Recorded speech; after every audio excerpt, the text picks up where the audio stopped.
Welcome, everyone. I am Bill Newell, and we are joined by Trevor Smith, the Associate Director of Multi-Sensory Experience and Curator at the Peabody Essex Museum. And Trevor, welcome. Thanks so much for joining us. Really, really great to be here with you, Bill.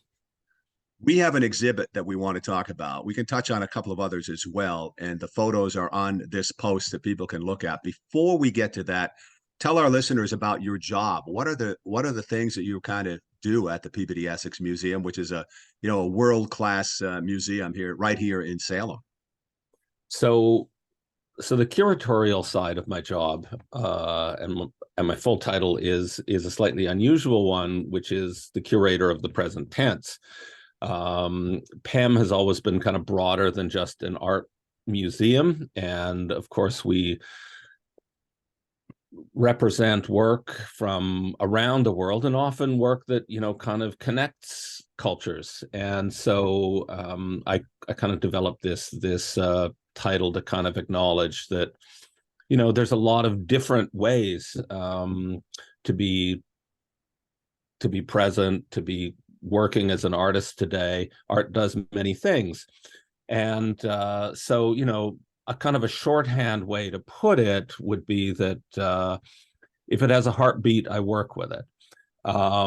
And because museums have, and PEM in particular has extraordinary historical holdings, but it's really the artists today that are taking those holdings, those ideas, those values, and kind of reimagining and remixing them to engage with the world that we all live in. And then on the kind of associate director side, in a way, it comes out of the curatorial because, over the years, I've worked a lot with artists who, in effect, create multi-sensory experiences. They're working with image, they're working with sound, they're working with space. And for a long time, PEM, even beyond what I've done, has been very interested in, giving our public experiences that engages all of them. It's not just kind of coming in and having a kind of an intellectual exercise. We try to create experiences that people feel. And so I'm kind of engaged with a whole set of initiatives and questions around that. All right. So this current exhibit, again, the one that we have the photos of, Guwenda, United Nations. Tell me about that, and tell me about the background of the exhibit itself. Where has it been before, and before it came to Peabody Essex, and just give us a quick setup on that piece. Okay, so the installation is called Guwenda, United Nations Man in Space. It's a installation that was commissioned for the Gwangju Biennale for the year 2000. And Gu had been working since 1993 with materials associated with the human body. And in particular hair, which is the main medium here. He began working with these materials because he was trained as an ink painter in China. He moved to the US and New York City in 1987. And the experience of being in a city like that is just a melting pot of different cultures and different ideas, different practices. He really wanted to find a way to make work that was kind of about the connections across cultures. And we talk a lot about the things that divide us, but what is it that unites us? And ultimately, it's being kind of embedded, being physical beings. We share DNA, and so forth. So that became his medium. For this work, what it consists of is 188 flags, each 4 by 6.5 feet large, and they are made from human hair. The piece itself, so the 188 flags are the flags of the member states of the United Nations in the year 2000. And even between 2000 and now, I mean, there's now 193. There's countries that are in this that are no longer there. And it's just like an interesting reminder of how constantly everything is changing. So this was a work that took Gu and 4 assistants roughly a year to make in his New York studio, but it took him about 7 years to gather the hair for the project. The hair was gathered from 28 different countries. As he traveled around the world making projects, often with hair, the gathering hair was part of it. And so, he accumulated this from volunteers and barbershops, beauty salons, and so forth. And since 1993, Gu reckons that he's probably worked with somewhere in the neighborhood of 5 to 6 million people's hair. And this work, which is one of the largest that he's ever produced, he thinks, it's certainly at least 500,000 people are in there. And if you think about the idea of the hair and the way that, like, you can have a piece of human hair, and if you run a DNA test, you can kind of identify that person as an individual compared to like a million others or a billion others. But Gu is using that kind of idea in a very different way, and kind of by thinking about the hair as being representations of all of us. Like there's, as I said, there's 500,000 people involved in this installation. Try to make a picture of 500,000 people. And the idea of the United Nations, us all being together, is something that perhaps is next to impossible in real life, but it can exist in art. And I think this is a really powerful aspect of the work. The hair, the flags themselves, it's basically hair and a watered down white glue, and then he's drawing with it, in effect.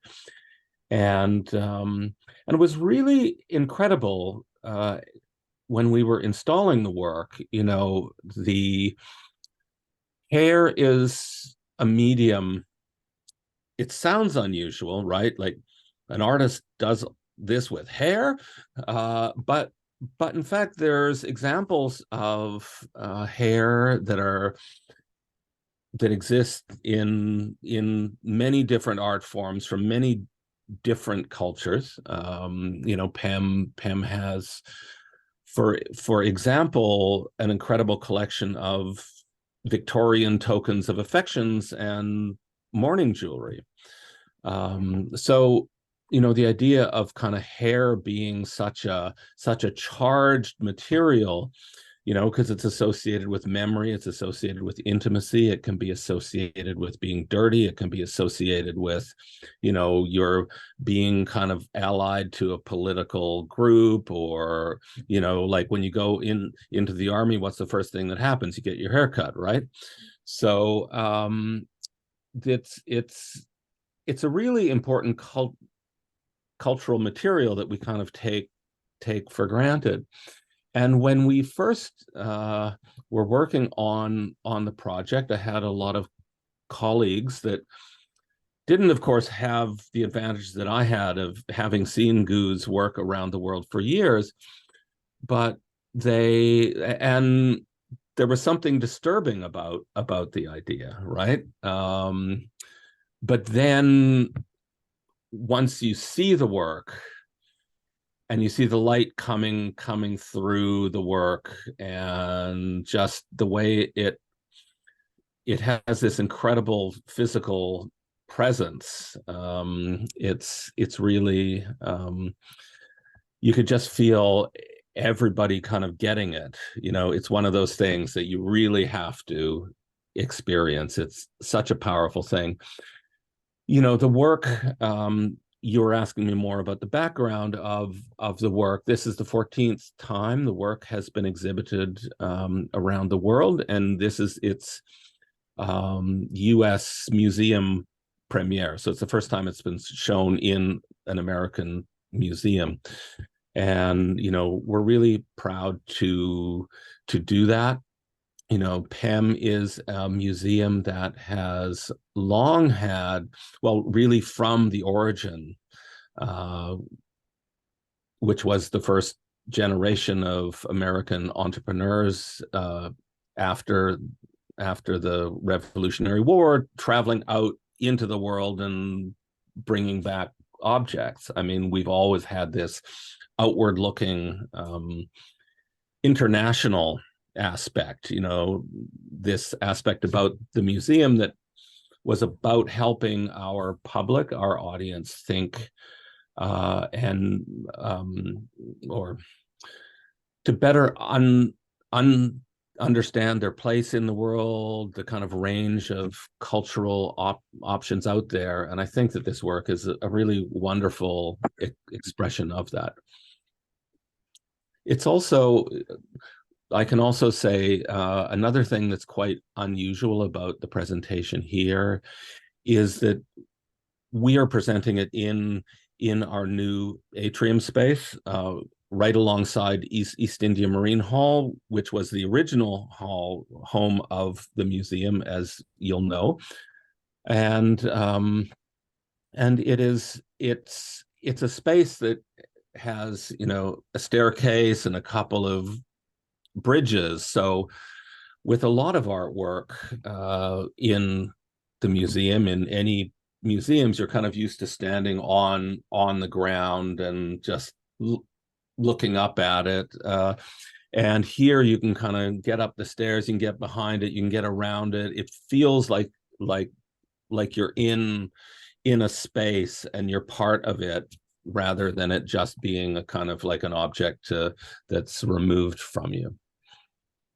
I want to just follow up on something that you said a moment ago, and maybe make this a two-parter. But what is reaction that people are that you're hearing from people that see this exhibit? And as you pointed out earlier, not to repeat what you said, but it does sound to me that although people can see the photos on this post, experiencing it is a whole nother realm, is what I'm hearing. And again, that's what you said, I believe. And but maybe Yeah. those maybe put those two things together.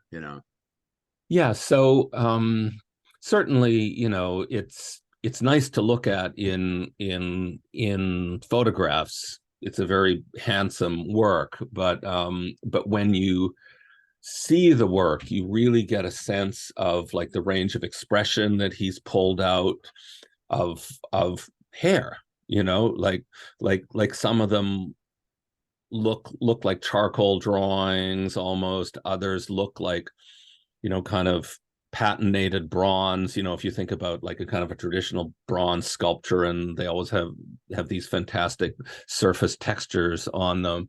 And it's really, and with the light coming through, the way that the flags become like kind of scrims capturing the light, it's really surprisingly seductive, for lack of a better word, because if I say like there's flags made of hair, seduction and immersion are not the first characteristics that might come to mind from that experience. But I have to say that the response that we've gotten has been kind of surprise and delight, and kind of people come in, try to find, like their flag, the flag from where they're from. The idea of the work, like these, if you think about national flags, right? Like they're kind of symbols of countries, they're symbols of nations. We identify as being part, like, this is my flag. But many of us have relatives, family, friends, loved ones living under other flags, and flags can kind of divide us as much as unite us. And so this idea of bringing the hair from around the world and mixing it uh, has really, I think, caught people's imagination. The idea that this installation is really a kind of a portrait of all of us, and the response has been terrific. We have we've done a couple of things for folks, because we knew that there would be this kind of fascination with the idea. We have a interpreter in the space at all times. So whenever you come, if there's a specific question, they can help you. We also have, kind of a map showing where what all the flags are. Because, like when I was a kid, I was really into flags, and I could identify most of the flags of the world. But then when they're made of human hair, and the characteristic colors are only suggested tonally. For instance, there's a lot of flags that have like two colors horizontal or three colors vertical, and it's hard to know which is which. And I really like that blurring, but it's really, really fun to watch people exploring and just enjoying it and finding themselves in it. Trevor, let me wrap up by asking you if I know there's a couple of other exhibits that maybe you could mention or give sort of a shout out to that people might also be interested in seeing when they visit Peabody, Yeah, Essex. yeah. So it's a really good moment for present tense experiences at PEM. We have an extraordinary exhibition by Tsarin Sherpa with Robert Beer called Spirits, which is kind of taking on the kind of Tibetan and Buddhist traditions. There's Zachary Logan, an artist from Logan from Canada, who makes these incredibly detailed, beautiful, contemplative drawings. The Logan show closes May 7th, so I'm not sure when this goes up, but and the Tsarin Sherpa is closing on May 29th. So there's always lots to see and do here at PEM. Great stories. I mean, it's really fantastic stuff to share with us, Trevor. So thank you so much. And yeah, this will be up before those close, so that'll be good. So, but anyways, Trevor, thanks so much for joining us and sharing the work and the displays at the Peabody Essex Museum. Thank you so much for the opportunity to share with you.